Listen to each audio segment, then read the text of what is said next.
आज रामनवमी निमित्त नाशिकचे ऐतिहासिक आणि प्राचीन अशा काळाराम मंदिरात भाविकांनी आज पहाटेपासूनच दर्शनासाठी गर्दी केली आहे। आपण सध्या नाशिकच्या या काळाराम मंदिरात आहोत आणि मंदिरातील जर हे दृश्य बघितलं आपण तर भाविकांकडून या ठिकाणी दर्शनासाठी रांग जी आहे ती लावण्यात आलेली आहे। प्रचंड प्रमाणात गर्दी जी आहे ती भाविकांची या ठिकाणी केली जात आहे। खरं तर काळारामाची जी आता मूर्ती आहे त्या मूर्तीला दुग्ध अभिषेक जे आहे पूजाविधी ती या ठिकाणी चालू आहे। मंदिराच्या गाभाऱ्यात सुंदर अशी फुलांच्या झेंडूच्या फुलांची आरास जी आहे ती देखील साकारण्यात आलेली आहे। खरं तर आज 12 वाजता रामाचा जन्म सोहळा जो आहे तो या मंदिरामध्ये पार पडणार आहे। परंतु रामजन्म उत्सवाच्या अगोदर मंदिरामध्ये या ठिकाणी असलेल्या पूजाविधी जी आहे ती या ठिकाणी संपन्न होताना आपल्याला पाहायला मिळते।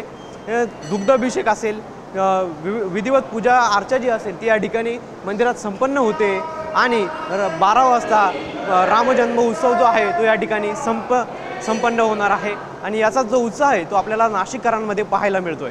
कॅमेरा पर्सन आकाश शेवलेसह पवन येवले, TV9 मराठी, नाशिक।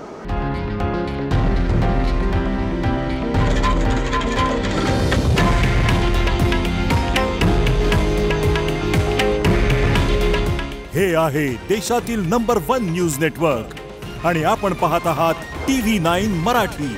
काळजी तुमची, हित महाराष्ट्राचं।